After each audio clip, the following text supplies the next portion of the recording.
Okay, so there's a guy, his name is Matt Thornton. You ever see the triangle? Okay, and he basically coined a phrase, aliveness. But if you pick up any old Bruce Lee book, Bruce Lee mentioned it. But Bruce Lee never developed this triangle. And basically the word aliveness means energy, motion, and timing. So if you look at most martial arts systems, like especially karate that's taught in a strip mall, guys are standing there and they're going like this, and the guys, that was kind of blowing for a second. So if you go to most karate school, right, not to put down anybody who has a karate black belt, but here's the problem, okay, throw like a reverse punch, boom. Okay, so notice he locked out, go ahead. I block, okay, go ahead. He blocked, and then he retract, and we fight again, or he do his next move, do some other move. Okay, now notice, okay, that's fine. Here's what happened in a real fight, go ahead. Okay, this is aliveness for you. Okay, so notice this, 1 second. Notice this, there's energy, timing, and motion, okay? He throws that punch, there's energy, but then it stops, it doesn't continue, all right? And what happened is, kid you not, until UFC came along, if you look up old karate magazines and stuff, go by any karate school, all their posters and business card and billboard will show some guy doing a high kick. Because people are so mesmerized by the technique, not conceptually thinking, I don't know what my glasses are, I'm blind, I can't see. Okay. Not conceptually what the technique can do. So this totally influenced my training. When I discovered Matt Thornton, he came out with this pyramid called aliveness. He stole this concept from Bruce Lee, because Bruce Lee mentioned it in his movie and his book. But basically it means motion, energy, and timing. If you play football, if you play rugby, if you do wrestling, you understand aliveness. The minute you do karate, they go, don't train like that. You have to do everything slowly. And then in a real fight, nothing works. Okay? Richard Dimitri talks about emotional energy. So I today had created something different. You take the aliveness, and then you add in that anger, that emotional energy, and then you have this triangle, and then you have the driver. When you want to assault someone, or you're getting assaulted, that's the thing that's driving this. Okay, so aliveness is what makes your technique work, but in a true violent situation, the emotional energy is what's missing. I mean, it's what's being added in place. It's like taking cocaine, and all of a sudden you're souped up. So let me roll. Okay, so me and Dallas, we're sparring, we're fighting. Okay, so I train guys how to fight all the time. Okay, they get in the cage, and guys who don't get trained properly, they get in the cage, they go ape shit. Just like everything you train, they don't know what to do. And so there's several MMA schools, their students lose all the time, and I talk to them, right? Because my school's really small, I need sparring partners. And they don't seem to understand that what they do doesn't work. And it's because they're missing that emotional energy. Okay, so for example, he's punching me.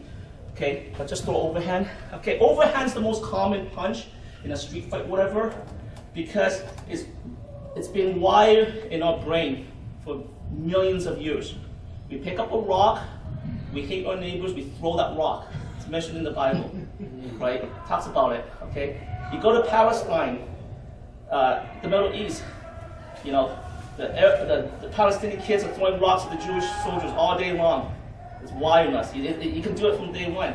Now, if you don't have a rock, you form your fist, and your fist becomes that rock. Okay? If you take karate, they don't teach this overhand block. They teach straight reverse punch.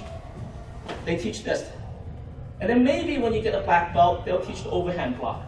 So now I'm a black belt, you know, guys are teasing me, and he throws this overhand, boom, I get knocked out. Right? And it's so organic. And so what happened is, we forget that there's that emotional energy involved. Okay? So, if you really want to know if your martial system works, is that it has to have that emotional energy. And Richard Dimitri said that if you don't have that emotional energy, on the day of the fight, it will cripple you. Right? So I have a former student. He works at 5 Point, which is a max jail, and he's one tough bastard. Okay? Come up, stand up for a second. I want to see how tall you are. Yep, he's this size. That's it. Okay, he wrestled all through his life. Thank you very much. His wrestling record's over 200 wins and 14 losses. He's a former EMT, firefighter, everything. Okay, he'll go into the jail cell and drag inmate out if they refuse to come out. Okay, so that's what he does. But he tries not to do that all the time because he ends up getting charged, not charged, but fill out all these paperwork because they claim to be assaults and stuff.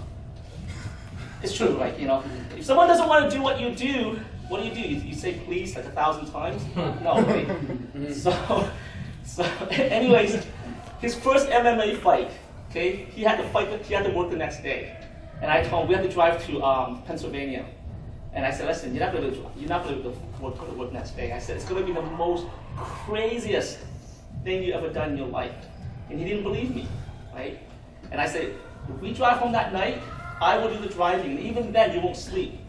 His first MMA fight, because he was so good, because you know his wrestling work was phenomenal, he fought someone who was already had maybe 4 MMA fights. And they were fighting at almost UFC level. That's how good they were in wrestling. They were zipping around, tossing each other. A total of 9 minutes. He got the win. It was his first fight. He was so wired that he couldn't sleep till 5 in the morning. Okay? The minute the cage door locked, his heart started beating. The minute the punch came at his face, holy cow! It just woke him up, and he switched over, and he started taking the guy down, slamming everything. And he wanted to drive home that night, and I said, forget it. If you drive home that night, you're gonna get so many speeding tickets because your adrenaline is so pumped. It's like taking cocaine, and you're gonna drive like 120 miles per hour, and you think you're driving 60 because you're so alert. You see everything, right? And I said, you can't do it. So when my guys go to fight, I do all the driving. I have everything planned out, and I make sure that when they're ready to get in that cage, their mind is ready. And win or lose, I also make sure that they reset properly. Because if you don't reset properly, you teach your mind the next time you encounter that situation again, you're conditioning your mind to think a certain way. All right. So for females, especially in an assault situation, once you get yourself taken care of, you want to make sure that you debrief yourself correctly, in the sense of learning how you feel emotionally, physically, and mentally. Because if you don't, that psychological effect can stay with you for the rest of your life. Right? You guys get what I'm saying? And so debriefing is very important, and it's a term that the military use, and they use it for police force and everything. So when a police officer or somebody gets into a violent situation, they drag the police officer aside and make sure that he's well taken care of mentally and physically. Okay? So what's my point? Okay, so aliveness, super important, and emotional energy. Okay, so if you want to learn martial art, this is what you need to have. Most people don't teach it. Make sure they teach that.